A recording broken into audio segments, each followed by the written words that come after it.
Elisa me dijo que lo único que quería que supieran ustedes es que era el editor de los cuadernos médicos sociales del Colegio Médico y que había ganado el premio a la poesía del año del concurso del Colegio Médico. Sin embargo, el currículum es más largo que el que tiene, a diferencia del mío, que lo único que tengo yo es ser amigo de él hace 40 años. Doctor Yuri Gracias. Carvajal Bañao. Bien, buenas tardes. También creo que hay que destacar dos movimientos: el movimiento del Colegio Médico del Regional Valparaíso en generar un curso como este, y el de ustedes, ¿no? Que un viernes en la tarde, cuando uno ya está con la pila agotada y quisiera irse a otras cosas, se viene para acá a enredar un poco. Y ese es un esfuerzo sorprendente, me parece sorprendente, porque estamos bajo una oleada en que, como los problemas son individuales, las soluciones son individuales, y que ustedes sientan atracción por mirar los problemas de salud como problemas colectivos, es como, bien, ya, hay cosas todavía por hacer. Entonces, la pedida o el encargo es hablar sobre epidemiología. Y quise un poco hacer este equilibrio entre epidemiología con números y epidemiología sin números. Me aproveché de un colega saludista brasileño que siempre es interesante mirar lo que hace, lo que publica, que es Naomar de Almeida Filo, que el año 92 publicó en OPS un libro que se llama Epidemiología sin números. Así que ahí yo estoy robando esta idea de que se puede hacer epidemiología sin números. Pero que obviamente hay mucho que hacer también en epidemiología con números. Entonces inventé este esquema de cuáles serían las epidemiologías con números y las epidemiologías sin números.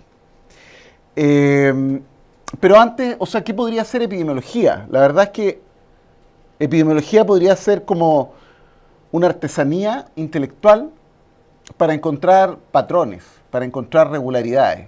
De qué manera nosotros podemos mirar nuestros problemas en salud, nuestros problemas de enfermedad, incluso también nuestros problemas institucionales, donde trabajamos. ¿De qué manera podemos encontrar patrones, regularidades que nos indiquen, bueno, esto es más importante que esto otro? Quizás incluso la primera connotación de lo que uno hace es una connotación valórica. ¿Qué es más importante, no? Siempre uno se está preguntando, sí, tengo 50 problemas, pero ¿cuáles son los 2 o 3 más importantes? ¿Y cuáles son los que secundarios que van a quedar abajo? Voy a concentrarme. Entonces, ¿cómo buscar patrones que permitan a uno ordenar eso? Y ahí hay como un área muy fuerte en lo numérico, muy desarrollado, y creo, quizás es lo que yo creo que menos han conocido en su pregrado y en su práctica, que es lo no numérico. Y lo no numérico lo separé en 4 dimensiones. Una que serían las epidemiologías historizantes, o la historia como una producción epidemiológica, la capacidad de, a través de la historia, del análisis histórico, reconstruir problemas o remirar los problemas. La verdad es que la historia es como una herramienta sumamente fuerte en ayudar a un ejercicio que es común a todas las ciencias sociales, que es la reflexividad, que es tomar distancia de lo que tenemos ante nuestras narices y reexaminarlo, y mirarlo como una segunda perspectiva, una tercera perspectiva. Nosotros estamos tan acostumbrados en nuestro entrenamiento biológico y de nuestras profesiones de la salud a como una mirada obvia, esto es, y no a tomar distancia. Entonces es siempre útil en nuestra experiencia mirar estas otras disciplinas, porque nos pueden ayudar a tomar distancia. Por ejemplo, si uno estudia la historia del SIDA, hay un historiador francés, Mirko Yermek, que hace la historia del SIDA. o si uno mira las producciones históricas en Chile. Hay una notable historiadora que es la María Angélica Illanes, que hizo la historia de la salud pública en el siglo XIX, desde el origen de la cuestión social, el siglo XX. Y siempre tiene lecciones fecundas y reflexiones. De hecho, ese libro, el de la María Angélica Illanes, que se llama En nombre del pueblo, de la ciencia y del Estado, ese libro fue un libro que surgió desde una reflexión en la época de la dictadura sobre lo que era la atención primaria y la participación en salud. Y en el debate apareció como podríamos mirar esto desde una perspectiva histórica. Y ahí se inició el trabajo de la María Angélica Illanes. Otras epidemiologías, me parece a mí, que también son importantes de considerar, son aquellas que podríamos llamar epidemiologías epistemológicas, que tienen que ver con las cuestiones del conocimiento que están presentes en lo que nosotros hacemos. Otras podríamos llamar sociológicas y finalmente narrativas. Entonces voy a volver a la parte numérica primero y me voy a ordenar en esa primera parte de números. Pero antes de todo, les quisiera preguntar si alguno de ustedes ha visto una obra de Bertolt Brecht que se llama Madre Coraje. Nadie. Bueno, Bertolt Brecht es un tremendo escritor, un escritor de teatro muy, muy profundo. ¿Y alguno de ustedes ha visto alguna vez alguna obra de Bertolt Brecht? ¿Qué vio? ¿Qué vio? Leído, pero no ha visto, no ha podido ver. No. ¿Y qué leyó? ¿Qué es lo que leyó así? Bueno, ¿por qué les pregunto lo de Madre Coraje? Porque Brecht en Madre Coraje es la historia de una mujer en la guerra de los 30 años, en 1624, que comercia en la guerra. Tiene un carrito y vende. Tiene 3 hijos. 2 hijos hombres, una hija mujer. Y ella negocia en la guerra. Y vive de la guerra. Por lo tanto, ella, como está en el comercio, valora la guerra. Le parece que la guerra es algo que a ella le permite vivir.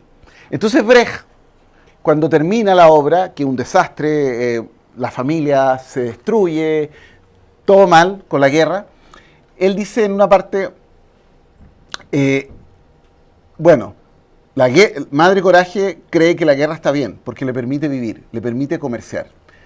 Hacia el final de la sexta escena de la obra, dice Brecht, Madre Coraje parece darse cuenta que no va bien la cosa así, que la guerra le está destruyendo todo. Pero pasa y sigue. Y termina, dice él. Pero no me importa, dice Brecht, porque la idea no es que Madre Coraje se dé cuenta. La idea es que se dé cuenta el espectador. Entonces, esta clase, la idea de la clase no es que yo me dé cuenta o no me dé cuenta. La idea es que ustedes se den cuenta. Así que les pediría que sean más interruptores. No tiene mucho sentido que yo termine la clase en el último diapositivo. No tiene ni un sentido. Lo más importante es que podamos conversar algunas cosas. Pensemos que tenemos 1 hora para conversar, más que para que yo les muestre así unas imágenes. Así que siéntanse rápido, levanten la mano y digan algo. Aquí hay una búsqueda de patrones. Este es un dato, son datos de 2 tipos de exámenes realizados en un hospital, en el hospital de Puerto Montt, y aquí estamos en eso. ¿Hay patrones o no hay patrones en estos datos? ¿Opiniones? Sí. ¿Qué patrones hay? Hay un patrón lineal, más o menos, concordantes, ¿no? Estos parecen concordar en algo, como bajos o negativos, podríamos decir. Aquí no hay enfermedad, por este lado y por este. Y acá hay concordantes en el otro lado, concordantes en que sí puede haber enfermedad o en alto y que hay concordancia acá. Y estos son los discordantes. Entonces, ahí está la pregunta. ese patrón es resultado al azar, si yo hubiera tirado unas semillas, por ejemplo, de avellanas sobre una mesa, no lo sabemos. Puede ser el azar o no es el azar.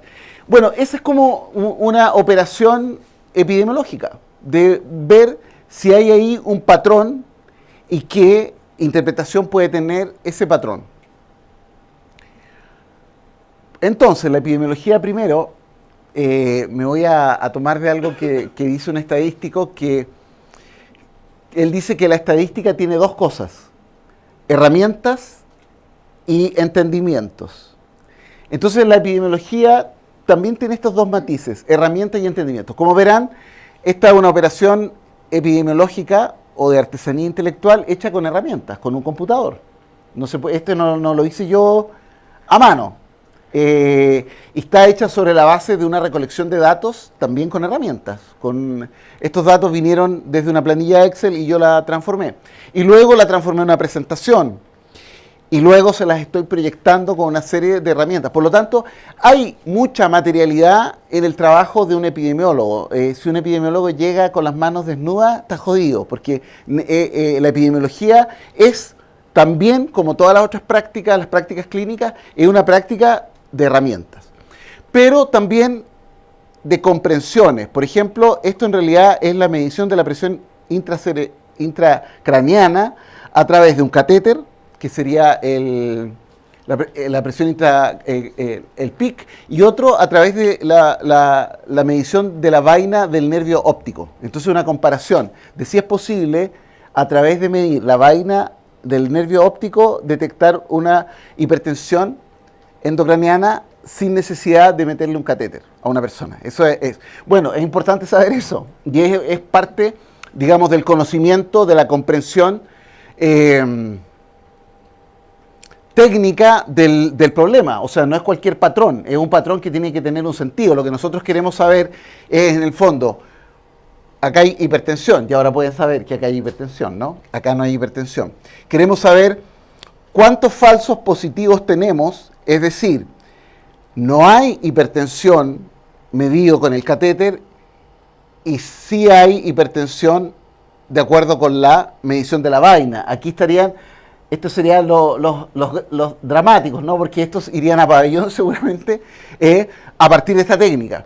Y estos otros serían los falsos negativos, porque en la nueva técnica estos no tienen hipertensión y sin embargo la medición con el catéter sí tienen hipertensión. Entonces, ese patrón, y seguramente nosotros tendríamos que ver que nos interesa minimizar los falsos positivos, los falsos negativos. Eso no te lo da ningún libro, eso te lo da la utilidad del examen. Entonces, este mismo autor que señala que las estadísticas tienen herramientas y comprensiones, señala también que las comprensiones son distintas. Él dice una cosa que a mí me gusta mucho. Yo dije artesanía intelectual.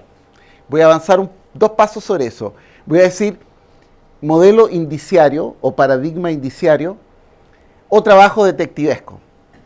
En la época en que los detectives tenían como cuento, hoy día lo único que pueden hacer es como intervenir teléfono y pagar soplones. Pero en la época en que había un trabajo deductivo en la operación detectivesca, siempre ellos se basaban en algunos indicios. Eso es lo que se llama el modelo o paradigma indiciario, en que alguna seña no anómala te empieza a decir: por aquí podríamos empezar a mirar estos datos.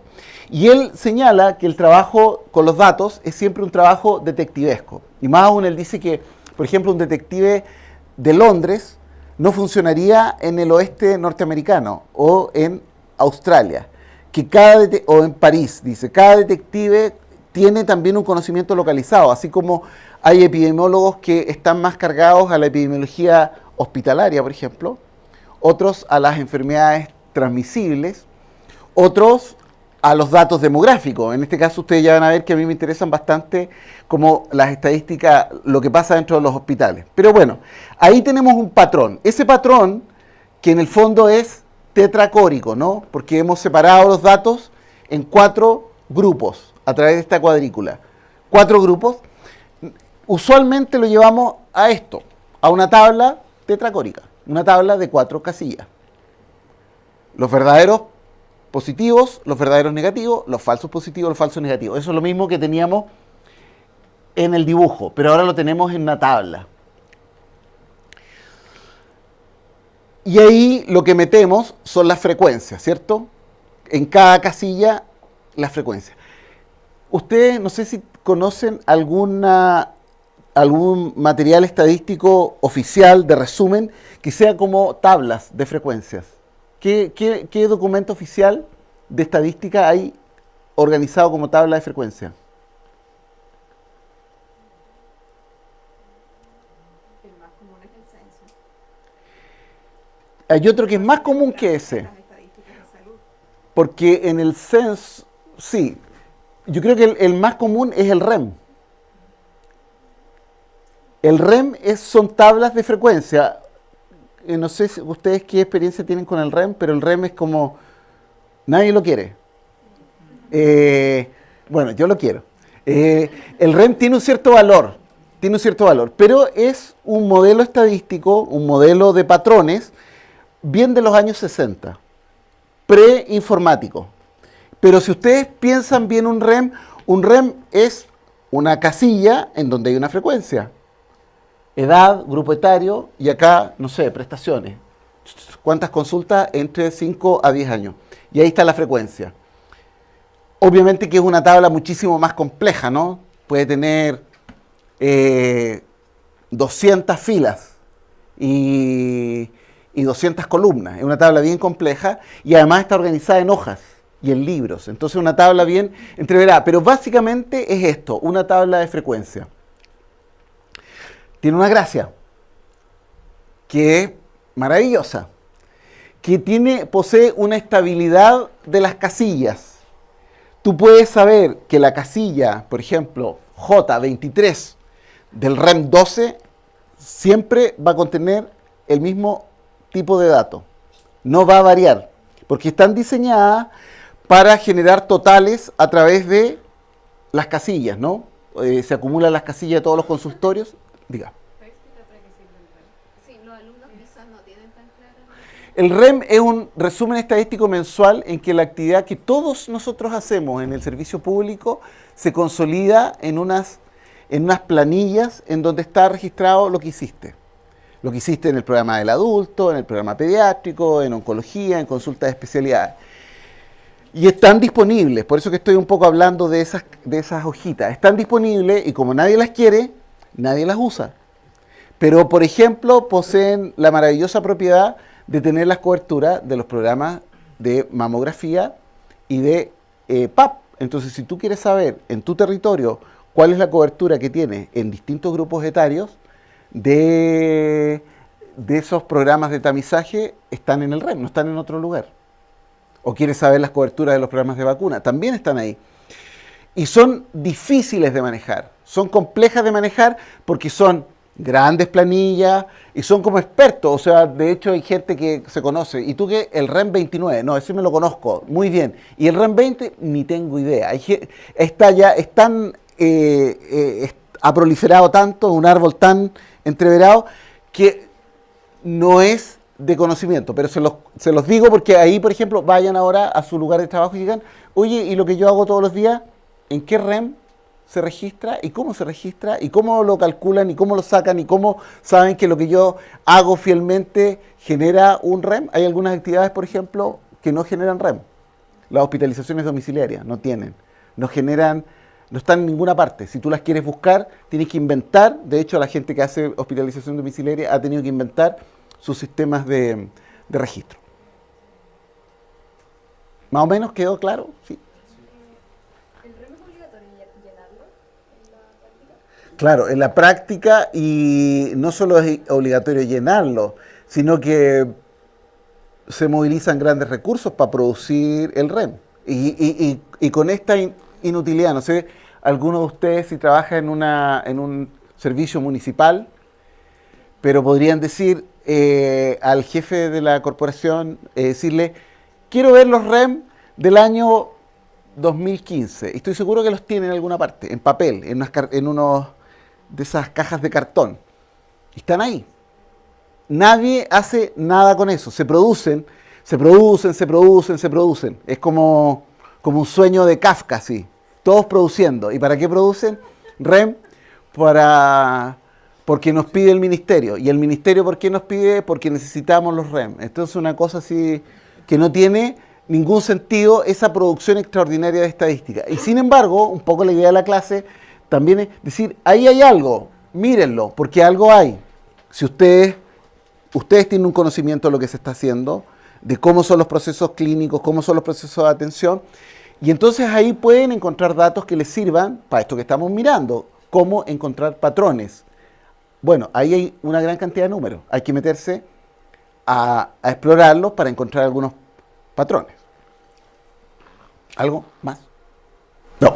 Una consulta, y un sistema como ese, ¿cuál sería como la fiscalización externa que puede tener si es tan complejo? Porque, por ejemplo, yo le puedo, o sea, eso es válido en la medida que los datos sean fidedignos, que estén en las columnas específicas.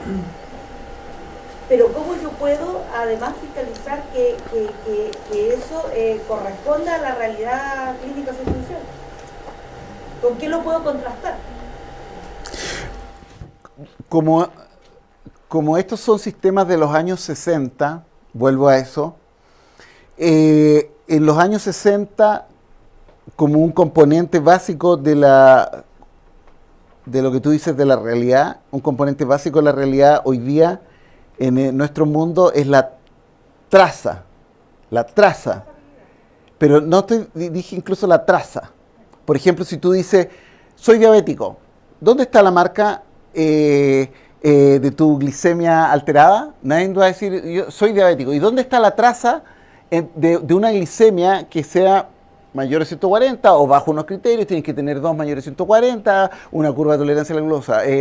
Tienes una fractura, ¿dónde está la traza? ¿En qué imagen está la traza?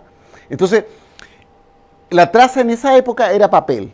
Una traza en papel y casi era una raya. Era como una raya, no sé si ustedes han hecho alguna de esas cosas, conteo, como censo, 4, 5, ahí está. Hoy día, con los sistemas digitales, nosotros podemos saber que una raya, por ejemplo, corresponde a un paciente que tiene un root, que vive en un lugar, que tiene todo un... O sea, hoy día estamos en la trazabilidad máxima. Sí podemos saber, esta marca procede de tal persona, ¿no? Uno va al supermercado, compra y es muy claro que esa compra, que esa marca pertenece a tal... En salud estamos en una situación bastante atrás. Entonces, estos registros, obviamente, su veracidad, su capacidad de trazabilidad, que trazabilidad no sería más que hacer el camino para atrás, ¿no? El camino inverso, para saber de dónde viene el dato, el origen del dato. Es pobre, es bien pobre. Cuando fue la crisis del censo del 2012, no sé si se acuerdan que se generó una comisión para estudiar ese censo, lo que había pasado. Y una de las cosas dramáticas de ese censo fue que no pudieron llegar a la base de datos original. Nunca se llegó a la base de datos originales. La base de datos se consolidó, se manipuló para allá, para acá y perdió trazabilidad. Dejó de ser trazable, de saber, aquí la gente entregó sus resultados, tal día se consolidaron, se pegaron, vino este operador, hizo esto, y hasta que esta es la que tenemos en la mano. Ahí hay una zona incierta, de no sabemos. Hay un periodo en que no sabemos qué manipulaciones tuvo. Así que el estándar de trazabilidad en Chile es bajísimo. Es bajísimo. Por lo tanto, tiene un estándar bajo, pero está en el estándar bajo en que está el promedio de las estadísticas de Chile y de las estadísticas de salud de Chile. En los años 60, Chile fue como un ejemplo en América Latina de estadísticas de salud. Hace 2 días se hizo un homenaje a Hugo Bem en el Museo de la Memoria, que era el director de la Escuela de Salud Pública, un gran pensador de las estadísticas. Bueno, eso fue en los años 60. Hoy día nosotros no tenemos esas estadísticas y a veces hablamos como, no, las estadísticas de los países latinoamericanos, los países bananeros. Bueno, Brasil tiene estadísticas de salud mucho más interesantes que nosotros. Nosotros tenemos estadísticas de salud que cojean mucho. Entonces también el estándar que tiene el REM es a ver la palabra, mediocre, es mediocre, pero eso no lo hace peor, porque el estándar de nuestra estadística es un estándar mediocre, yo creo. Las estadísticas de salud de Chile, si uno tuviera que calificarlas, son mediocres, no son notables y no son tampoco muy accesibles. Bueno, ahí estamos entonces, pasamos del otro en que teníamos un examen que daba verdaderos positivos y verdaderos negativos, a esta tabla tetracórica clásica que es, me expuse a tal factor, no me expuse, soy sano o soy enfermo. Esta es la clásica de la epidemiología. Todo epidemiólogo intenta construir una tabla así. Esa tabla tiene varias virtudes. Una de esas es que yo puedo hacer un producto cruzado, ¿no? Los concordantes, que serían expuesto, enfermo, concordante. No expuesto, sano, los concordantes. Yo puedo multiplicar un producto cruzado. Multiplico los concordantes y los divido por los no concordantes. Entonces es una cosa muy simple. Si los concordantes, el producto de los concordantes es muy grande y el producto de los concordantes es muy chico, ese número va a ser muy grande, ¿cierto? Entonces significa que la relación entre exposición y enfermedad es muy fuerte. Es como la fuerza de la asociación, ¿no? Si aparece 4, significa que 4 veces, si esto por esto es 4 y esto por esto es 1, tú dices, ¡fuf! Es 4 veces la fuerza, es 2 veces, ¿no? 2 por 2, 2 por 2, 4, y esto 1 por 1, 1, entonces, es el doble. Si el número, si la fuerza, la magnitud de la asociación es 4, sería el doble. El exponerme multiplica mi posibilidad de enfermarme 2 veces. Estas tablas tienen harto juego y se pueden transformar en cosas. Ya, no iba a meterme mucho más en esto, pero creo que por aquí tengo un poco esto. Se puede transformar en esto. Casos, expuestos, no expuestos, controles, expuestos, no expuestos. Y con esto yo puedo calcular una cosa que se llama el odds ratio, que no sé si de eso hablan mucho, odds ratio, que es una razón de disparidades. Y eso se puede hacer a través de una tabla como esta, en que lo que se ha hecho aquí es multiplicar una multiplicación un poco más sofisticada y se genera un intervalo de confianza que les quiero decir que a los interesados que vamos a eliminar la expresión significación estadística, la vamos a sacar de nuestras revistas. Hay una discusión interesante ahora, marzo del 2019, en el Journal de la Sociedad Estadística Americana, porque se ha transformado como una regla idiota, en que si la cosa es más de 0.05, mal, y si es menos de 0.05, bien.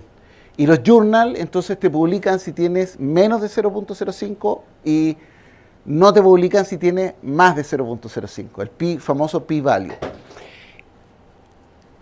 Y ya nadie piensa si el resultado a lo mejor hay que interpretarlo a la luz del tipo de estudio, a lo mejor hay hallazgos que no tienen un p-value menor de 0.05, pero son relevantes y habría que rediseñar el estudio, complementarlo. Entonces, nosotros en Cuadernos Médicos Sociales vamos a ser muy disciplinados y vamos a sacar la expresión significación estadística. Y aquel que mande un artículo diciendo, y estos resultados tienen significación estadística, nosotros se lo vamos a devolver. Porque es una fórmula que evita pensar, bueno, y este trabajo a lo mejor el p-value me dio 0.07, pero a lo mejor tiene algo interesante vinculado con la historia natural de la enfermedad, con lo que yo sé de biología, de fisiología, con experiencias de otros lugares, y es 0.07 y está 2 puntos por arriba del valor de corte, pero tiene sentido, no tengo por qué desecharlo, porque la realidad no está. Dios cuando organizó el mundo no lo organizó con un p-value de 0.05. Eso se hizo como un criterio estadístico para poder dialogar de manera común, pero en manos de no estadísticos, y nosotros en general somos no estadísticos, se transformó en una cosa bien perversa. Así que esto que está aquí, no le den mucha vuelta. Bueno, pero acá tenemos el odds ratio, que es un numerito, ¿no? Estos números también son pedantes, pero los dan los computadores, porque es un número con tantos decimales, ya no sé qué significa, ¿no? Nosotros somos capaces de pensar números 0,8, o si quieren 0,88, o 0,9, redondeándolo. Y esto en el fondo es el resultado de, con los datos de nacimiento de Chile, si el bajo peso está asociado a tu condición urbano o rural. Bueno, eso es como trabajo epidemiológico. Tabla tetracórica, cálculo de odds ratio en una tabla de 2×2. Pero además, tenemos una cosa, está ahí, que es un poco más elegante, que es la posibilidad de decir, ya, muy bien, pero a lo mejor la edad de la madre también influye en el bajo peso. Y eso no lo has considerado en tu tabla tetracórica, porque tienes solo 2 casillas, rural, urbano. No has considerado el nivel educacional de la madre, porque también podría influir. Entonces, ahí nosotros pasamos como al otro salto, que es las regresiones, modelos de regresiones. Las regresiones, la famosa regresión logística, en que le meto al computador todos estos casos si quieren y le digo que me haga una regresión cuyo resultado es 0 o 1. Por eso se llama logística. 0, si el resultado que no me importa, y 1, por ejemplo, bajo peso. 0, peso adecuado, 1, bajo peso. Y yo puedo hacer una ecuación en que mis variables X, creo que lo hice aquí o no, ahí. Hago una ecuación en que este Y puede valer 0 o 1. Tiene una cosa, no sé, los que más matemáticos se acordarán, que se llama el intercepto. Y entonces aquí yo puedo meter, en esta cocina puedo meter la edad de la madre, el nivel socioeconómico de la madre o los años de escolaridad de la madre y todo lo que yo quiera. Condición urbano-rural, cuando la condición urbano-rural, por ejemplo, es una condición 0,1, nosotros a eso le llamamos dummy, porque son 0 o 1. Entonces yo puedo meter ahí en una transformación matemática una condición que es como más categórica. Y todas las variables que yo quiera. Y explicar este fenómeno de si es 0 o 1, que también podría ser el del examen. El examen le dio que tiene hipertensión endocraniana o no tiene hipertensión endocraniana. Y eso lo hacemos porque transformamos, en el fondo, las variables que son continuas, las transformamos, hacemos esta ecuación y las transformamos en 0 o 1. Y hacemos una operación. Por eso que el número, el odds ratio, es un número raro, un número que es un E elevado, es una cosa matemáticamente compleja, pero viene de que nosotros, una variable, las variables que son todas continuas, la hemos llevado a explicar un fenómeno que es dicotómico. ¿Está sano o está enfermo? ¿Tiene la enfermedad o no la tiene? ¿Tiene bajo peso o no tiene bajo peso? Ese es como, creo yo, el sumum de lo que puede hacer la epidemiología, ¿no? Este juego de buscar patrones a través de estas 4 herramientas. Una muy básica, que son como las fracciones, A sobre B, y entonces ahí tenemos las razones, las proporciones, las tasa de mortalidad, tasa de natalidad, tasa de eventos adversos. La tasa de mortalidad, por ejemplo, de los pacientes hospitalizados. ¿Cuál es la probabilidad de un paciente que estando en un hospital muera? Ya, pero en general, en uno de nuestros hospitales, en cualquier hospital, entra un paciente, ¿cuál es su probabilidad de morir? 25 por 1000. 25 por 1000. ¿Cuál es la probabilidad de morir media de nosotros en este momento? ¿Cuál es la probabilidad que yo aquí caiga muerto? 5 por 1000. Esa es la mortalidad en Chile. 5, aquí la quinta región, como son más viejitos, 7. Pero fíjense que el solo hecho de estar en un hospital, tu probabilidad de morir puede aumentar como 5 veces. Claro, tú dices, no, es que no es el puro hospital, es porque eres más viejito, estás enfermo, etc. Pero estuvimos mirando, si tú pasas a hospitalización domiciliaria, tu probabilidad de morir baja, se reduce. Entonces, son cálculos súper interesantes que están basados en una cosa muy simple, en una fracción.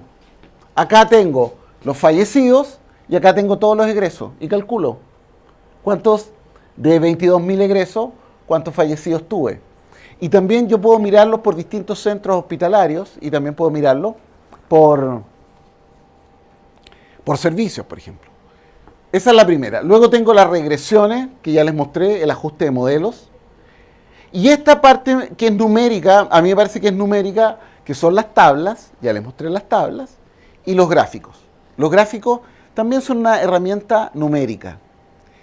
Y hay esta otra, esta que quedó acá, la cuarta, que es ecuaciones, o lo que se llama epidemiología matemática. Hay un librito hecho el año antepasado por el Manuel Canals, que se llama así, Epidemiología Matemática, por un colega de Santiago que es radiólogo. Y él escribió un libro que es Epidemiología Matemática, en que él hace ecuaciones matemáticas, ecuaciones discretas, en que va explicando, por ejemplo, la propagación de una epidemia a través de una ecuación, en el tiempo 1, en el tiempo 2, en el tiempo 50, en el tiempo 100. Y a través de esas ecuaciones, él puede calcular ciertos parámetros que le dicen cómo se va a comportar esa epidemia. Entonces, cada vez que hay una epidemia, el Manuel Canals agarra los números, empieza a seguir los números como un fanático, todos los días cuántos casos van apareciendo, y va modelando su ecuación y va calculando esos parámetros. Y entonces él puede decir, ya tranquilo, en una semana esto va a estar controlado. O no, esto se viene más para arriba. Yo creo que también es un campo interesante. Está ese librito de epidemiología matemática, publicado por la Sociedad Chilena de Parasitología, escrito por Manuel Canals, que es un área que está muy poco manejada. Y nosotros, en realidad, no buscamos modelar nuestros procesos a través de herramientas interesantes y sofisticadas, como son las ecuaciones, porque nuestra formación matemática es bien débil. Ya, números, hasta ahí. Comentarios. Un pequeño comentario es el razonamiento que uno hace a propósito de cuando dice que aumenta la probabilidad de muerte cuando entra al hospital. Me parece inapropiado decir que aumenta la probabilidad de muerte, de que yo me muera si entro al hospital, sino lo que sucede es que lo que aumenta es la probabilidad de que el caso en particular tenga como consecuencia o tenga como resultado la muerte. O sea, yo voy con una patología que me dice tienes que hospitalizarte, del conjunto de casos que terminan en esa situación, el 25 por 1000. 25 por 1000 tienen resultado de muerte, es decir, no sé qué patologías entran a la hospitalización, pero va, 25 de estas patologías de cada 1000 son las que tenían resultado de muerte. No es que si yo entro con una patología que no tiene, digamos, la probabilidad de muerte no aumenta, digamos, de que yo me muera en particular no aumenta porque no entra al hospital. Yo creo que sí. Evento adverso. Perdón. Estoy pensando más bien en la lectura que hace de la estadística. No por el hecho de que si me puedo tener una infección intrahospitalaria, nada por el estilo, sino que la lectura estadística, el 25 por 1000, es 25 de cada 1000 personas que entran, 25 casos tienen resultado de muerte. Tendrá una explicación teórica referida al tipo de caso, a qué tipo de enfermedad, la edad, etcétera, una serie de factores. Pero la probabilidad es solamente la probabilidad de la selección de casos. Es una cuestión de selección. Es teoría de conteo. Pero hay un fenómeno de azar también. O sea, por eso es una teoría, por eso es teoría de conteo, de probabilidad. Claro, pero porque nosotros podríamos ir súper fino y decir, si tú tienes este diagnóstico, yo podría, en la base de datos de las defunciones hospitalarias, ir hilando y separando todos los factores, y seguramente hay unos que tu edad, por ejemplo, claro, ya, el tipo de enfermedad, podría separarlos todos, pero siempre va a quedar un factor azaroso. Por supuesto. Azaroso. Entonces, y ese factor azaroso, nosotros en el fondo estamos buscando un patrón. Y ese factor azaroso está rodeado, enmarcado en esos límites. Claro. hay un factor azaroso, y ese factor azaroso solamente lo podemos describir como al bulto. Decir, bueno, aquí, alrededor de estas paredes, hay un factor azaroso que es mayor que el factor azaroso que está afuera de esas paredes. Eso yo creo que existe. Sí, sí, sí. Sí, pero la enunciación es distinta. Perdón, es que sí, tengo un par de cursos de econometría metidos en la cabeza. Entonces, el asunto es la enunciación. No es que yo, con mi caso, mi probabilidad de morir aumente o disminuya. Yo creo que sí, po. Caso. Yo creo que como caso sí. La lectura agregada. Pero en la lectura individual también. O sea, y porque esto es una conversación que tiene otra implicancia. Es como decir, ¿sabes qué? Si no tienes nada que hacer, no te metas al hospital. Esa es. O sea, si puedes salir antes, sal antes.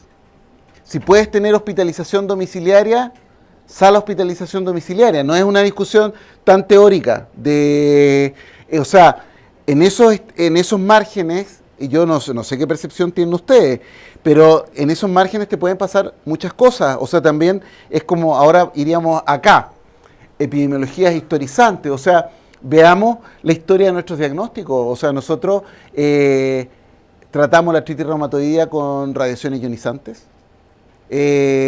Nosotros hicimos en los años 60 esterilización con sustancias cáusticas.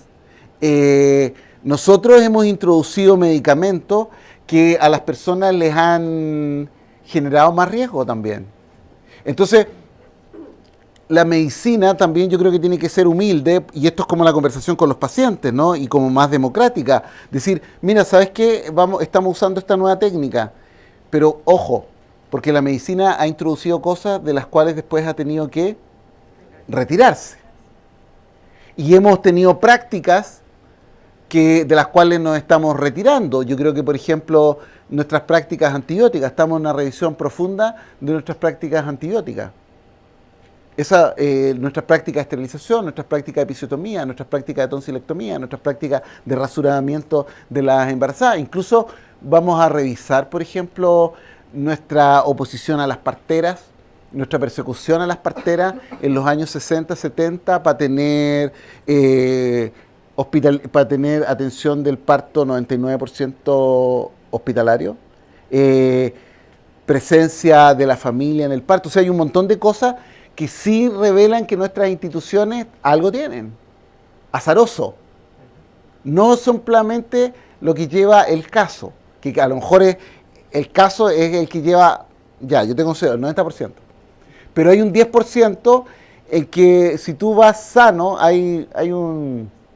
Voy a hablar de Goffman, pero él dice que la probabilidad que tú seas declarado loco, que tú te internen en un hospital psiquiátrico, está vinculada a la proximidad de tu domicilio a un hospital psiquiátrico.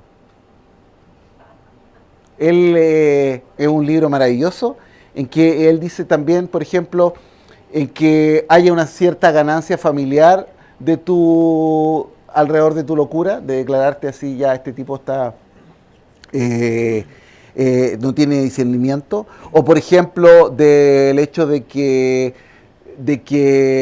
la familia la mujer encuentre una pareja, entonces que ya el loco en la casa ya Entonces hay un montón de elementos azarosos que aparecen como azarosos, y te aseguraría, por ejemplo, que es más probable que te internen en un hospital psiquiátrico, él también lo dice, si tú perteneces a los grupos socioeconómicos más bajos que a los más altos, o incluso en la cárcel, ¿no? O sea, y ahí, con todo lo que eso significa de institucionalidad y del riesgo de estar en esa institución, lo mismo en la cárcel, por ejemplo. Yo creo que también son instituciones, independientemente de quién seas tú, que tienen un alto riesgo. Entrar a esas instituciones, tú entras, no sé si vieron esa película, la última película de Clint Eastwood,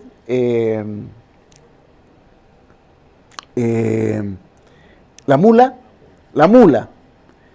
Cuando al mexicano lo detienen, ¿no? Al mexicano lo detiene la policía y lo pone contra la pared. Y él dice, sé que estoy en los 5 minutos más riesgosos de toda mi vida. ¿Por qué? Porque las estadísticas muestran, ¿no? Que te detenga la policía, se les puede, y tú lo mires raro, se les puede escapar un balazo, te pueden pegar, etcétera. Y él, es muy linda esa declaración. Sé que estoy, no se preocupe oficial, le dice, estoy tranquilo, no llevo droga, estoy tranquilo, pero sé que estoy en los 5 minutos más riesgosos de toda mi vida. O sea, esas condiciones existen, aunque ese tipo, bueno, y ahí el caso es que él sobrevive, no le pasa nada. Ya, pero sin duda que él cuando está ahí en esa condición sabe que está en una condición de alto riesgo, aunque no tenga ninguno de los factores individuales de riesgo. Que la condición misma es una condición global, institucional, que genera riesgo. Y me parece que es como un poco, la discusión es como pragmática. Le dirías tú, o sea, el consejo sería, si te para la policía, si eres chicano y te para la policía, haz lo que hizo el tipo en la película. Sé súper dócil, mira el suelo, sal con las manos arriba, no hagas nada, ¿cachai? No tartamudees, sé sereno. O sea, hay momentos de condiciones de riesgo. Yo creo que los hospitales sí tienen una mayor condición de riesgo, que puede ser pequeña, pero independientemente de tu caso. Profesor, disculpe, pero desde el punto de vista práctico, la estadística no debería ser considerado entonces una herramienta exacta de la matemática. Porque en realidad uno busca, cuando se formula un problema, ocupa una herramienta estadística que le pueda ayudar a uno a entender un fenómeno. El libro de ciencias matemáticas, la estadística, creo que eso es la más exacta. Qué bueno, po. Qué bueno que no sea exacto. Esta discusión sobre el p-value, ellos dicen que esta discusión deberíamos abordarla con Atom. 4 temas, 4 letras, Atom. A, aceptar la incertidumbre. Aceptar la incertidumbre. T, ser reflexivo. Thoughtfulness, o sea, la reflexividad de la que les hablé. O, vamos a pasar a M. Modesto. De lo que estamos hablando, o sea, también es decir, no tengo tanta fuerza. La O, ya me voy a acordar cuál era el significado de la O. Pero es aceptar la incertidumbre. Yo creo que nosotros... Solo para reforzar, no sé si como Un segundo. refrendar un poco lo que ¿Puedes dice, repetir pero las preguntas que hagan para que se escuchen en el el audio? mundo Ya. es probabilístico, porque finalmente tuvimos una historia en la que teníamos una mirada súper positivista en torno a la ciencia misma, pero lo encontramos hace un par de años con la cuántica que nos dijo que la vida era probabilística finalmente. Entonces, cuando nos enfrentamos a fenómenos que son más grandes y que estamos viendo como conjunto, grupo, ya sea humano o cualquier otro, quizá no nos dan respuesta efectivamente exacta, pero sí nos dan patrones de conducta y tenemos que de alguna otra forma manejar o aprender a vivir con esa incertidumbre. No sé, es que cuando se hace esa crítica un poco a esa incertidumbre que genera ¿cómo se llama? La estadística, me parece que es seguir mirando o viendo con esa mirada meramente positivista con el dato duro y que finalmente la ciencia nos ha abierto una puerta súper grande en torno a que no todo está pensado de una forma totalmente determinista. Bueno, hay un libro de Ilya Prigogine con la Isabel Stenger que se llama El fin de las certezas, que es como terminando el siglo XX. Y yo creo que bueno, el siglo XX fue un golpe muy interesante a la ciencia, a la posibilidad de la ciencia, a la vehemencia de la ciencia, y muy vinculado con la incertidumbre. El punto es expresar la incertidumbre, no es negarla, sino con qué margen de incertidumbre estoy trabajando yo. O sea, cuando te digo los datos del REM son mediocres, no es para decirte no uses los datos del REM, sino date cuenta que esos datos son medianos. Y si te digo los datos de Brasil son de una calidad, los datos de salud pública de Brasil son mejores que los de Chile, es para decirte, bueno, en esos datos tú puedes pisar un poquito más fuerte, pero también están sometidos a incertidumbre. De hecho, es rarísimo porque las mediciones de salud pública son las únicas mediciones que no expresan la incertidumbre. Si tú miras todas las otras mediciones, hasta las nuestras de laboratorio, dicen más o menos. Esta es la incertidumbre que contienen estos datos. Por lo tanto, tú tienes que saber que hay un margen de error. Todos estos datos tienen verdaderos positivos, pero también tienen falsos positivos, verdaderos negativos, pero también tienen falsos negativos. Por lo tanto, estamos en un mundo de incertidumbre y las estadísticas lo que hicieron fue ayudarnos a movernos con esa incertidumbre, pero cometieron esta cosa de decir 0,05. Entonces no te preocupes, la incertidumbre está reducida a si es menor de 0,05 o mayor. Entonces todo el mundo decía, bueno, significa que un p-value menor de 0,05 significa que si yo hago 100 veces el experimento, en 5 veces, 5 de esas 100 podría yo cometer un error tipo alfa, dado que los resultados son verdaderos, considerar que no rechazar H0. Entonces, esa regla no es así. Es lindo mirar esta discusión porque están discutiendo ellos contexto, por ejemplo. Las estadísticas tienen que mirar el contexto o no. Tienen que tener el conocimiento del proceso real al cual están estudiando. No es, le paso mis datos, eso es una práctica como muy común en nosotros, le paso mis datos al estadístico y él los procesa. No, el procesamiento de los datos está súper vinculado a la hipótesis que yo tengo, al conocimiento clínico de esos casos y de esos procesos, porque puede haber un dato anómalo, por ejemplo, el dato anómalo que contenga muchísima información sobre ese proceso y a lo mejor el estadístico va a decir, bueno, este es un dato anómalo, lo sacamos, no vale nada, pero sería interesante que el clínico dijera, oye, no, pero este dato anómalo es un paciente muy, muy especial, pero que expresa un extremo, a lo mejor, no sé, estoy pensando un paciente que es resistente, multiresistente, tuberculoso, bueno, pero este es un paciente de una cárcel que refleja un perfil súper particular, pero contiene mucha información en ese caso anómalo. Entonces, un poco, más que decir, no son exactas, no, qué bueno que no son exactas, porque eso nos obliga, entonces, a pensar que esta cara es una cara súper valiosa, súper importante, ¿no? Esto no es, por lo menos mi visión de las ciencias sociales, no son como azúcar o menos que eso stevia, así, para el café amargo de los números. No, estas son elementos del corazón también disciplinar. Nosotros la hemos echado abajo. Yo sueño con que se caiga el campus Gómez Milla de la Universidad de Chile y se obligue a todo ese mundo a sentarse en independencia y que se junten. Nosotros tenemos esta estructura además venimos como de facultades que la Universidad de Valparaíso, como es originaria de la Chile, también lo mantuvo, ¿no? Que es las facultades que están separadas, como una universidad francesa, en vez de los campus. Ustedes van a Conce y por lo menos hay un campus y están todos, están tomando desayuno los arquitectos con los sociólogos y con los profesionales de la salud. Nosotros acá no. Y más encima hacemos como una cosa elitista, ¿no? Hay unas facultades que son más elitistas y otras facultades que son más plebeyas. Eso, y aquí yo lo veo, mi hijo estudia historia en la Universidad de Valparaíso, la historia de la Universidad de Valparaíso es la más plebeya de todas las carreras.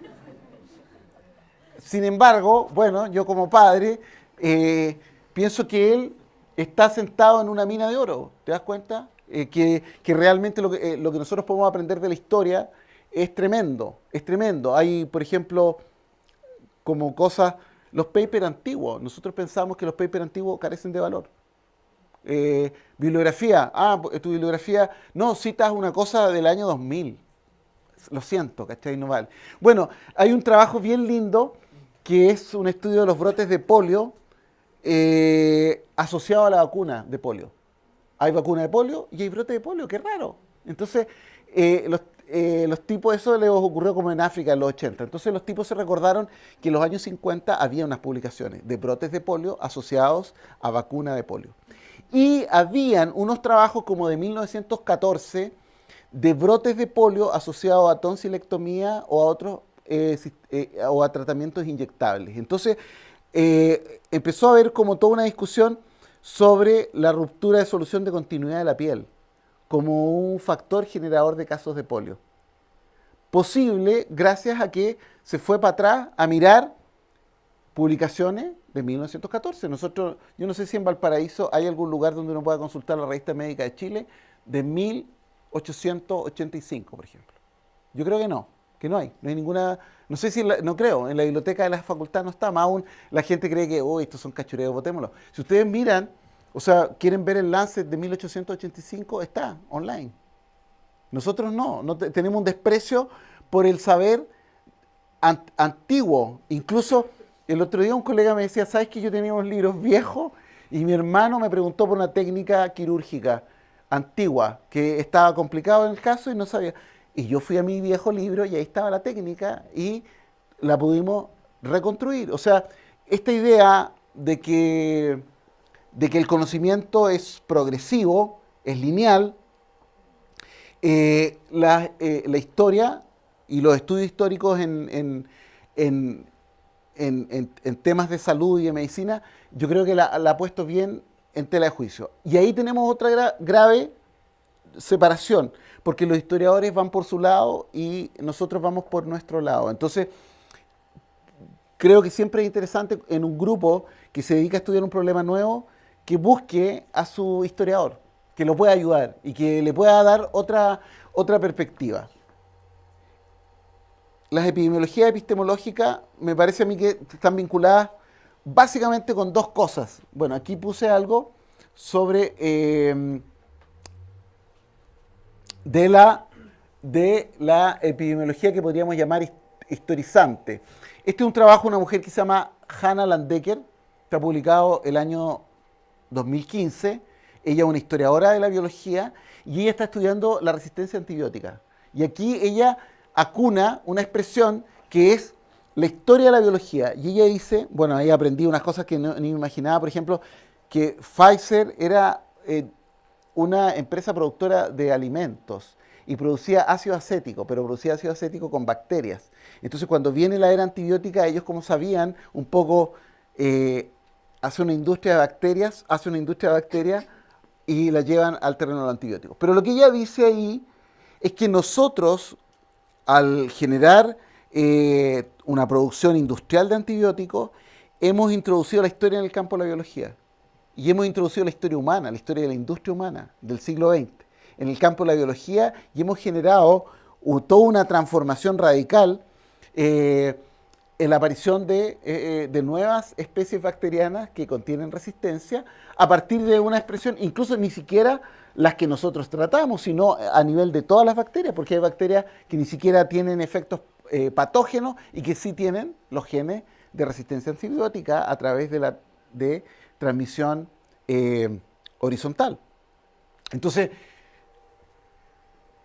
a mí me parece que este tema de la resistencia antibiótica es un ejemplo súper interesante de cómo en un campo así tan allá, la biología, las bacterias, y un campo que parece, no, eso es biología pura, cómo los fenómenos políticos y económicos, la industrialización, la Segunda Guerra Mundial, la producción masiva de alimentos, no se olviden que los antibióticos además están súper vinculados con la alimentación de la ganadería, el crecimiento rápido de los animales en cultivo. El otro día alguien me dijo, Yuri me dijo, ¿tú crees que la salmonicultura use 500 toneladas de antibióticos al año? Le dije, me parece poco. Poco. Nosotros somos un país en que hemos tenido una notable expansión del cultivo de peces, digamos, en sistemas de jaula, y hemos usado masivamente los antibióticos de uso humano, los hemos tirado al medio ambiente. Entonces ahí me parece a mí como Hannah Landecker, una interesante, una investigadora en el terreno de la historia, pero de un problema que es nuestro problema, resistencia antibiótica. Bueno, esto lo traje porque es como nuestro ídolo rock, ¿no? Michel Foucault, el ídolo rock de todos los que buscamos así una visión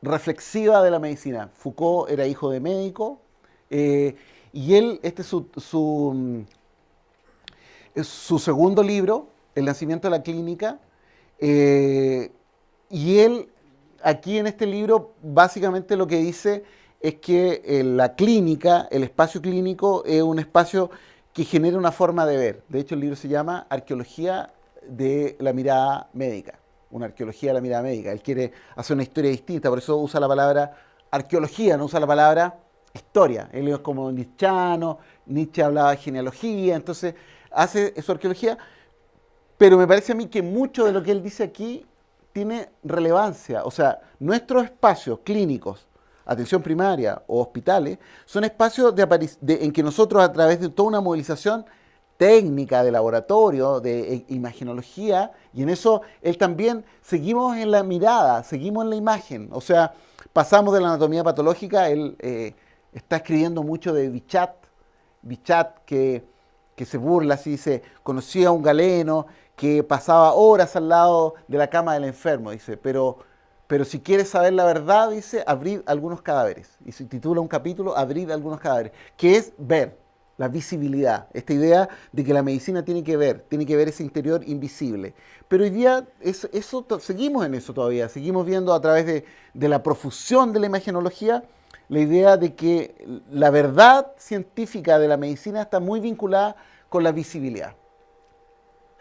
Bueno, esta es una escuela francesa que tiene hoy día mucha producción, los herederos de Foucault y otras líneas ahí en este pensamiento sobre la medicina. Pero hay otro autor que es menos conocido, que a mí me parece tan interesante como él, que se llama Ludwig Fleck, que era como un inmunólogo polaco, que él plantea otra cosa que tiene tanta fuerza clínica como esto, que es sobre el conocimiento científico y el conocimiento en general como un fenómeno colectivo y no individual. Voy a conectarlo con lo primero que les dije, que ustedes vienen aquí a un taller de salud pública en que se está pensando que los problemas de la salud pública no son problemas individuales, sino que son problemas colectivos. Bueno, Fleck es más radical y él dice el conocimiento es un proceso colectivo, no es un proceso individual.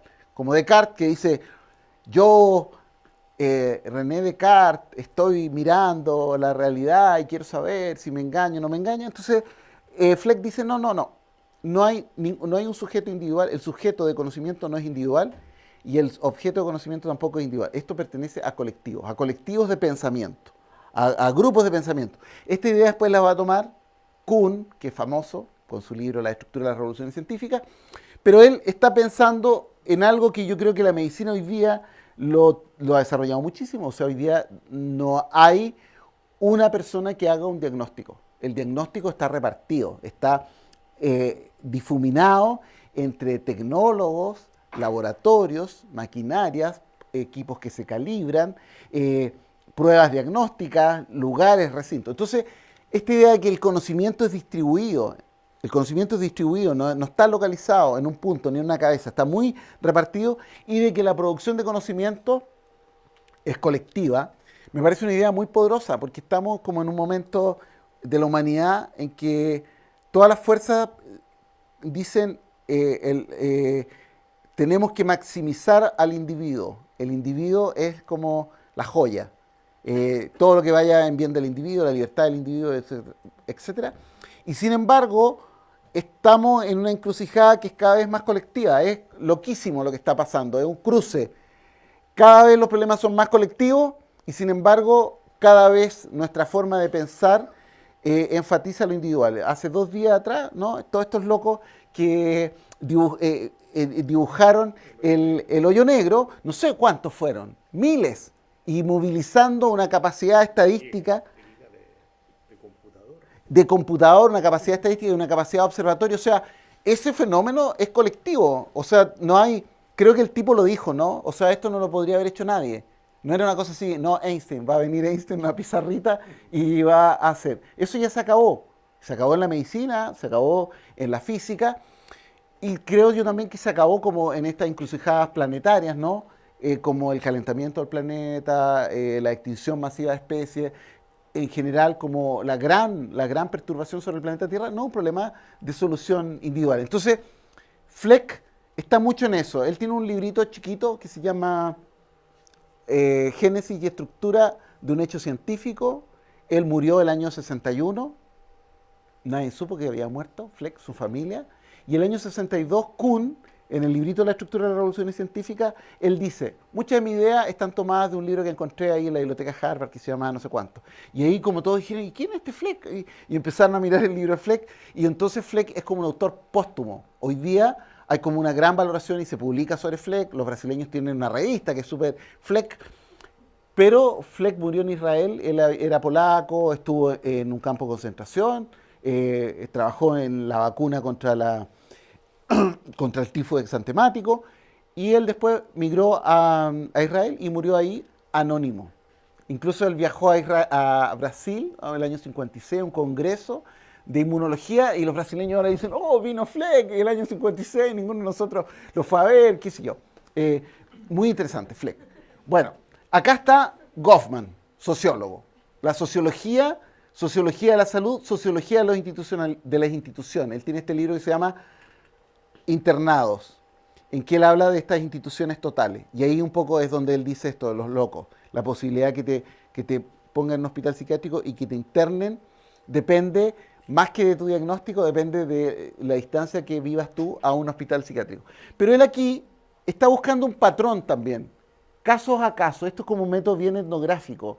Él, durante un año, trabaja como ayudante de un tipo que les hacía ejercicio a los locos en un hospital de Washington de 7.000 camas, y él empieza a mirar qué pasa, y él encuentra varias cosas. Bueno, está esta idea de que si tú quieres saber algo sobre una vida de gente, tienes que participar, tienes que meterte en ese lugar, tienes que compartir, tienes que someterte a la rutina. Pero tiene una idea muy poderosa, además, que es esta. Él inventa este concepto de ajuste secundario, que es que los pacientes que están internados, yo creo que ustedes lo habrán visto. Yo me acuerdo que un paciente, cuando estábamos haciendo el internado, que era diestro, ¿no? Sabía moverse, era un paciente que parece que le estaban buscando una espondilitis anquilosante, entonces estaba como, el gallo estaba bien, pero el gallo movía con una capacidad al interior del hospital a las 6 de la tarde cuando el hospital, y sabía cómo conseguir comida, a qué pacientes ayudarlo, cómo entrar cosas, cómo sacar cosas del hospital. Entonces, esta idea de que el que está dentro también hace un ajuste, él dice un ajuste secundario, que le permite portarse bien en la institución, pero tener otros propósitos y cumplir otros propósitos distintos de los propósitos de la institución. A mí me parece que nosotros no vamos a avanzar mucho en trato al usuario y todo, democratizar, participar, si no miramos las lecciones de Goffman sobre las instituciones, lo que hacen las instituciones, pero cómo también los pacientes dentro de las instituciones se las arreglan para buscar otros propósitos y para lograr otras cosas, haciéndonos creer que sí están bien comportados. Bueno, y los pacientes en sus casas, ¿no? Que dicen, no, si yo me tomo los medicamentos y yo hago esto, etc. Entonces, pero ellos tienen otros propósitos y esquivan los supuestos implícitos acerca de lo que debería ser y alcanzar. El Goffman tiene una frase tremenda en que él dice, prescribir una acción es prescribir un mundo. O sea, cuando tú le dices a un paciente, ya, usted a las 7 de la tarde se va a tomar este medicamento, tú no le estás prescribiendo una acción, le estás prescribiendo un mundo en el que él tiene que reconfigurar toda su vida alrededor de esa acción. Y también está como la pugna, bueno, ¿quién la lleva? ¿La lleva el paciente o la llevo yo? Goffman es un observador muy sutil de la vida hospitalaria. A mí me parece que es como un autor que debería estar ahí inscrito en grande en las sociologías hospitalarias.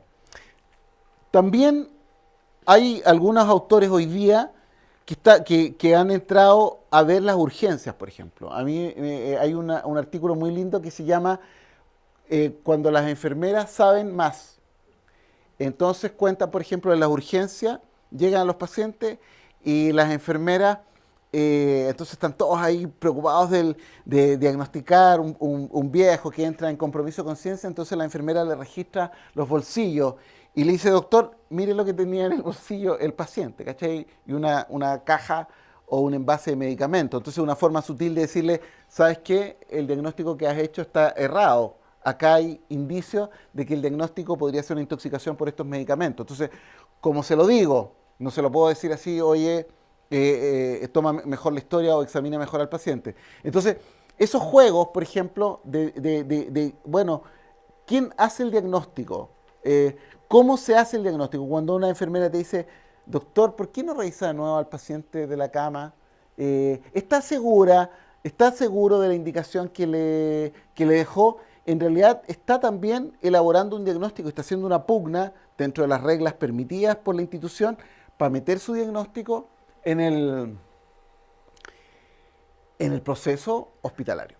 Bueno, y finalmente lo que puse como epidemiologías narrativas, que son las discusiones que se hacen desde un punto de vista narrativo de la medicina. Gente que dice, voy a contar un cuento de la medicina. Este es Henry March. No sé si alguno de ustedes ha tenido la posibilidad de leer a Henry March, es un neurocirujano inglés.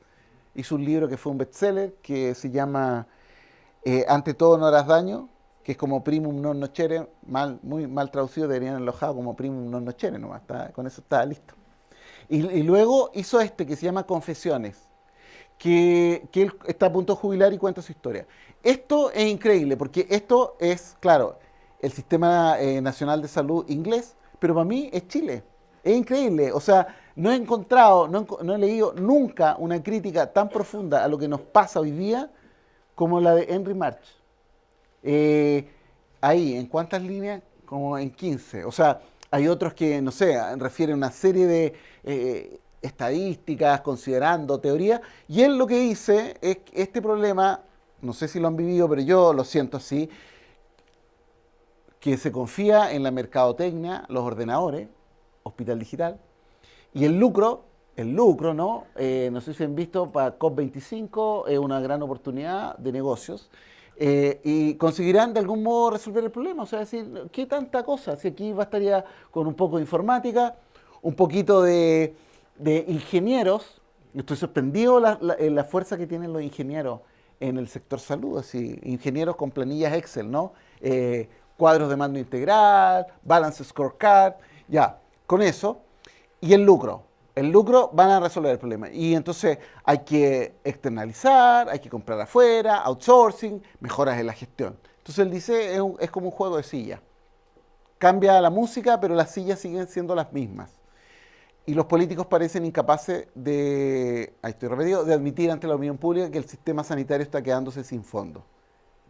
Me temo que el Servicio Nacional de Salud inglés podría ser el Servicio Nacional de Salud chileno. Un triunfo de la decencia y la justicia social acabará destruido por esta falta de honestidad. Los ricos se harán con las sillas y los pobres tendrán que sentarse en el suelo. Tremendo. O sea, ahí hay como una sociología, una capacidad de ver, de identificar un patrón, de identificar un pronóstico. Y esto no es solo él. Yo por lo menos creo que hoy día hay un boom literario médico. Hay un cirujano inglés, norteamericano que se llama Atul Gawande, que también es muy, muy interesante. Él está muy preocupado de las complicaciones, de los errores, las listas de chequeo.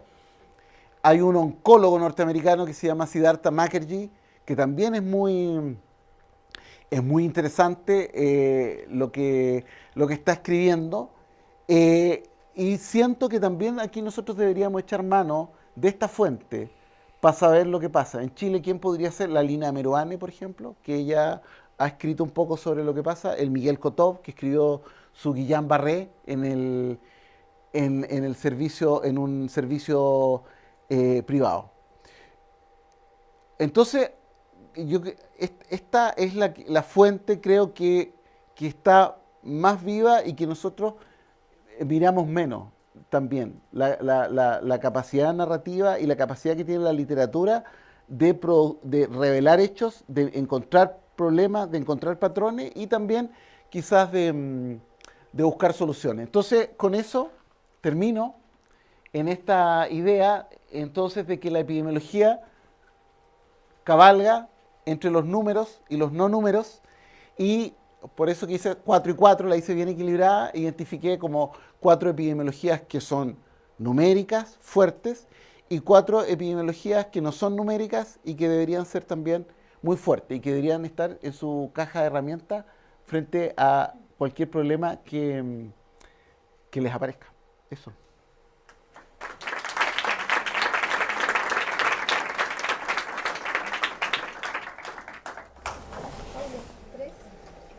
Tres preguntas, ya Oh. había posibilidad entre medio.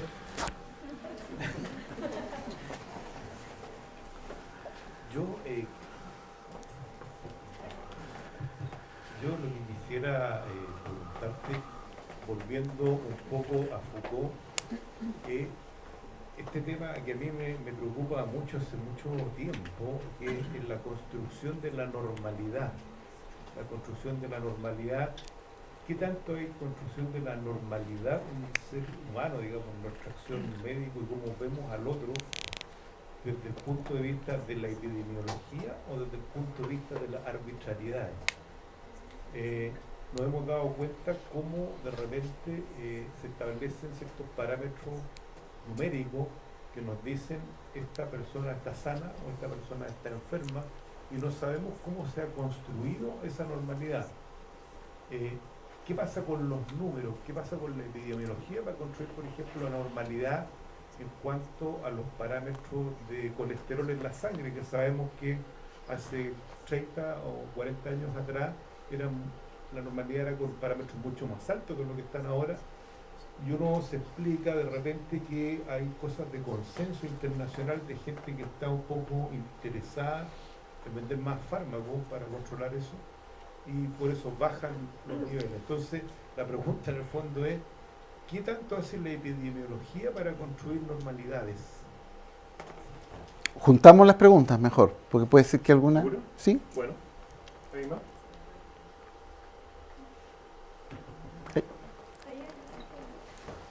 Y mientras tanto aparecerá la tercera, y ahí estamos. Buenas. Aló, sí. Mi duda recae más o menos. En teoría se puede usar como micrófono. Ya, listo. Y si me prestáis el otro, y usamos ese para...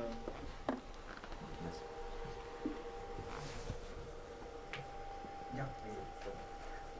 Oh, más. Ahí sí. Ya. Mi duda recae más o menos a la sección que dice ahí, epidemiología con números, respecto a lo del Big Data. Me gustaría saber qué ejemplos conoce usted respecto a la actualidad tecnológica y cómo esa se esté ocupando para, no sé, pues, mejorar nuestras interpretaciones desde la epidemiología. ¿Qué se está haciendo en el mundo o en Chile que puedan ser como un salto de calidad para la forma en que se lleva a cabo esta ciencia epidemiológica? Tercera y última.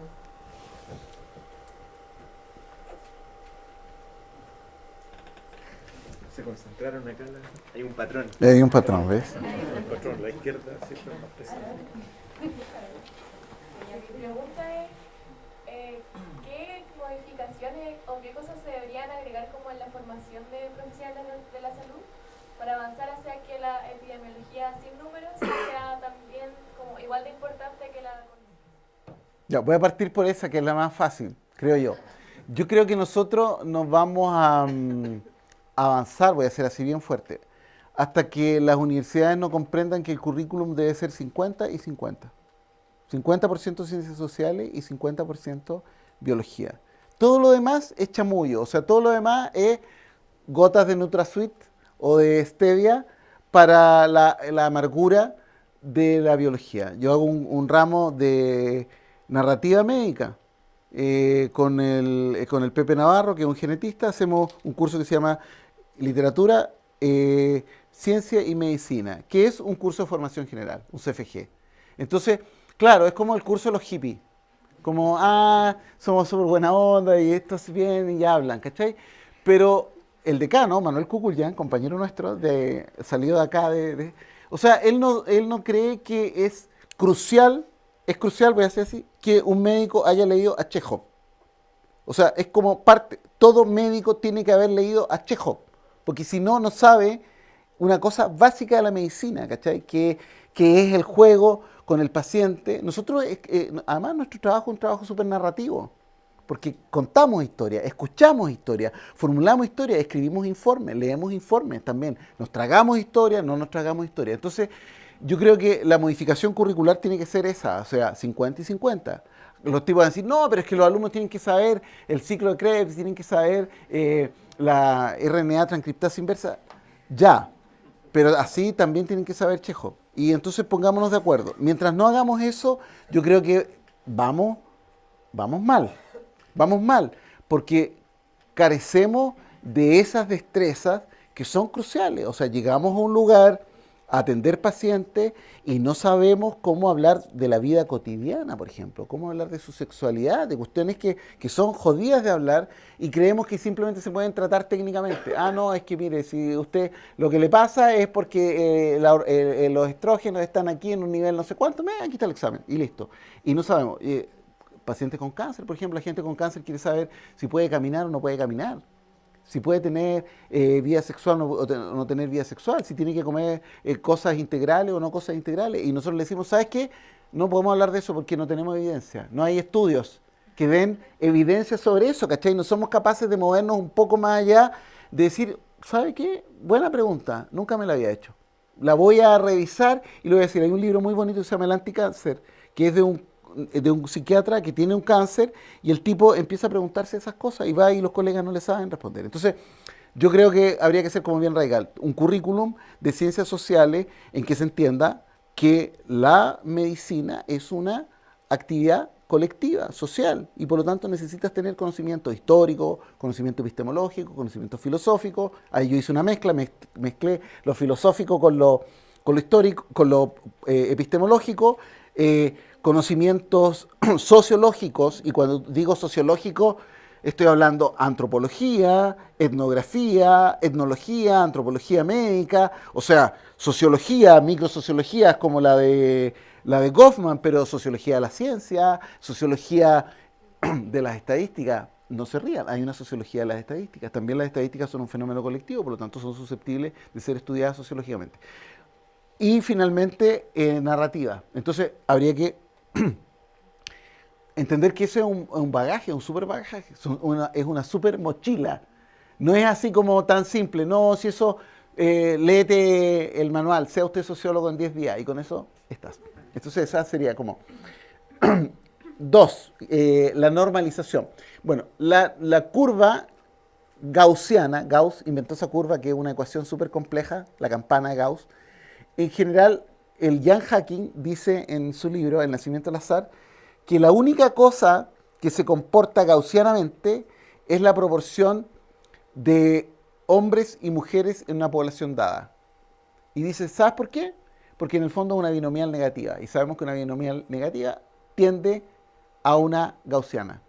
Entonces, no hay fenómenos biológicos que se comporten gaussianamente. Y por eso que, si ustedes miran los datos, no ajusta. Ahora, cuando Gauss hizo eso, cuando se generó la curva normal y se transformó la normal 1,0, esa era la herramienta matemática, esa era como la época de los logaritmos. Ustedes no son de la época de los logaritmos, pero nosotros sí. Nosotros teníamos unas tablas de logaritmos, íbamos con las tablas Reinhardt a clases, ¿cachai? Y los problemas que teníamos que resolver los resolvíamos con las tablas Reinhardt.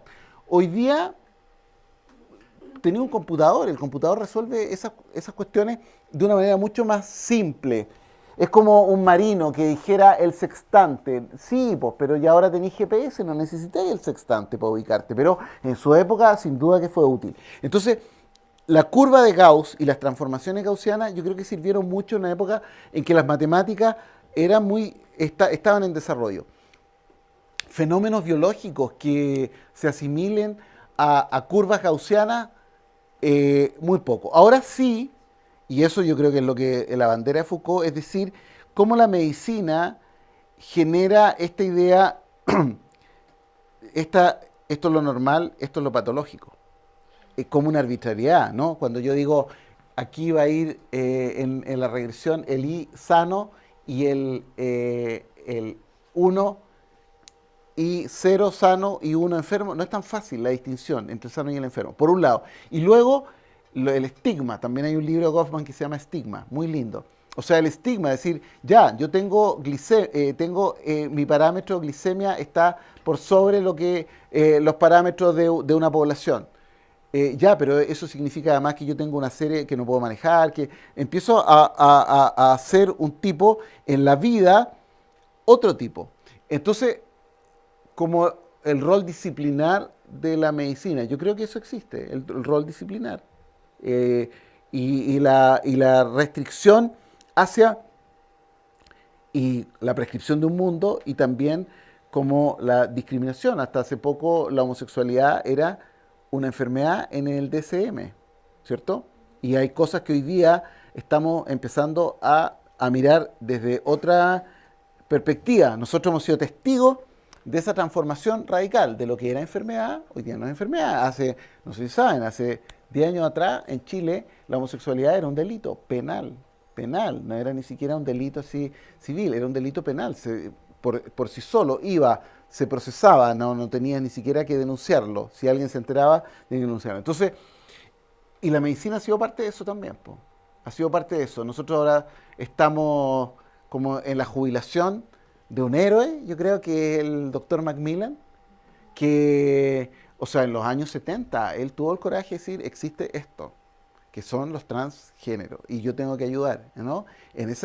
Piensen que él lo hizo en la época de la dictadura, o sea, un tipo de un pensamiento súper distinto, pero en general el pensamiento ha sido el otro, ¿no? Esto es patológico, es mentalmente patológico, esto tiene una serie de implicancias.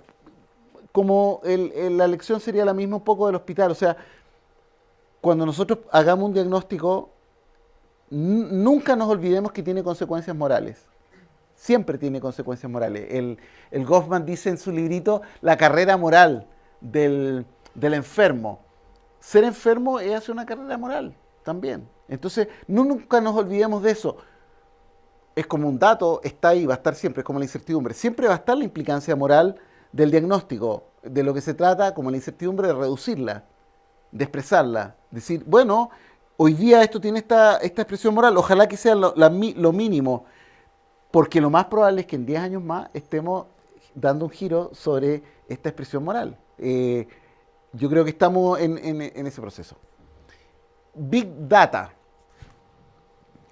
La verdad es que hay muy poco trabajo sobre, por lo menos lo que yo conozco, de Big Data. Yo uso Stata, que Stata de alguna manera te permite trabajar con Big Data. Stata, por ejemplo, bueno, la versión que yo tengo permite 3.200 columnas. 3.200 columnas. O sea, una base de datos que tiene 3.200 campos, ¿no? Es como... Y infinitas filas. No sé, 16 millones de filas, 20 millones de filas. Obviamente se pone más lento. Pero yo creo, y aquí ya es como el desafío para los salubristas y los epidemiólogos, yo estoy metido en ese desafío, estoy recién entrando, yo creo que tenemos que entrar a Python, que es un sistema de programación más abierto, no es como Stata, que tiene patente, que tú tienes que pagar un derecho, que se utiliza mucho en Data Science y que no lo estamos usando. En esto yo me estoy afirmando más en mi hijo, estoy haciendo como ya. Como hoy día nosotros, fíjate que estamos discutiendo, nosotros tenemos Excel, ¿cierto? Estamos usando Excel, o cuando no usamos los palotes de los REM. Pero obviamente que tenemos que pasar a este entrenamiento, también es parte de las ciencias sociales, un entrenamiento en manejo de grandes bases de datos automatizados. Y para mí el camino va hoy día, si lo poco que veo, va por Python. O sea, si tú me dijeras, ¿cuál sería el consejo? Vente a estudiar Python y si quieres estudiemos juntos, porque yo creo que por ahí va la cosa. Pero sí va en medicina también. Piensen ustedes, por ejemplo, procesamiento numérico de imágenes. Nosotros tenemos resonadores, tenemos escáner, que generan una cantidad de datos enorme, porque la imagen es una imagen numérica. Y nosotros no hacemos nada con esos datos. No tenemos procesamientos locales en que tú digas, yo quiero otra imagen que no viene en el software, que no la hace el General Electric. Hay posibilidades de que la hagamos en el hospital, eso es como una locura, ¿no? Bueno, pero nosotros deberíamos avanzar a eso, a decir, bueno, nosotros vamos a entrar a los datos. Cuando compramos el equipo decimos, sí, pero nosotros queremos meternos a los datos originales y queremos también hacer ahí estas cositas matemáticas, ¿no? Con el Canals, y queremos hacer procesamiento. Por ejemplo, una cuestión básica, es decir, ¿por qué seguimos mirando los tumores por el diámetro? Eso es de la época de la radiografía. Nosotros deberíamos mirar el volumen.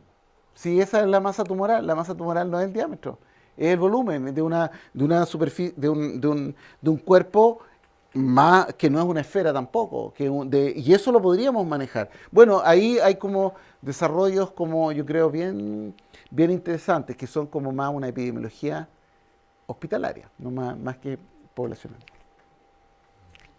Bueno, muchas gracias a todos por la presencia, un aplauso para la respuesta. Vamos a